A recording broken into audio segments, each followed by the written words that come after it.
நண்பர்களுக்கு வணக்கம். நம்ம இந்த வீடியோ பதிவில் இடைநிலை ஆசிரியர் நியமனம் சம்மந்தப்பட்ட தகவலை தான் நம்ம பார்க்க போகிறோம். நம்மளுடைய சேனலுக்கு நீங்கள் புதியவராக இருந்தால் வீடியோ கீழே இருக்கிற சப்ஸ்கிரைப் பட்டனை கிளிக் பண்ணிங்க, அதோட ஒரு லைக் பண்ணிட்டு உங்கள் ஃப்ரெண்ட்ஸுக்கு ஷேர் பண்ணுங்கள். இது பார்த்திங்கன்னா நேற்று வந்த தகவல் தான். இதில் ஒரு குழப்பம் என்னடா பார்த்திங்கன்னா, ஷெடியூலில் 6000க்கு மேற்பட்ட பணியிடங்கள் கொடுத்துருக்காங்க.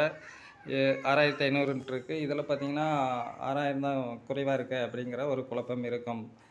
என்ன அப்படின்னு பார்த்தீங்கன்னா, வெல்ஃபேர் ஸ்கூல் வேக்கண்ட்டை ஆட் பண்ணியிருக்க மாட்டாங்க. இது ஜென்ரல் வேக்கன்சி அப்படிங்கிறதுனால கொடுத்துருப்பாங்க. சரிங்களா?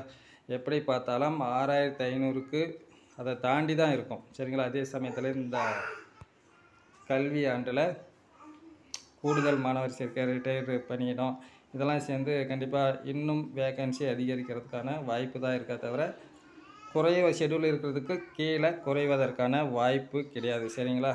கண்டிப்பாக இந்த மாதத்திலே அல்லது அடுத்த மாதத்திலோ போட்டித் தேர்வு இருக்குதா இல்லையா அப்படிங்கிற உறுதியாக தெரிஞ்சிடும். ஏன்னா பேச்சுவார்த்தை போயிட்டுருக்கு அப்படிங்கிற தகவல் வந்திருக்கு.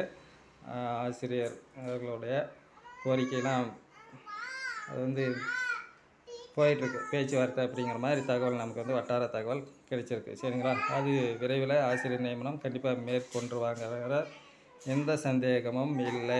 ஏன்னா பாராளுமன்ற தேர்தல் எதிர்நோக்கி இருக்குது. கண்டிப்பாக நிறைய கோரிக்கைகள் நிறைவேற்றலாம். பட்ஜெட்டில் நிறைய அறிவிப்புகள் வருவதற்கான வாய்ப்பு இருக்குது. சரிங்களா?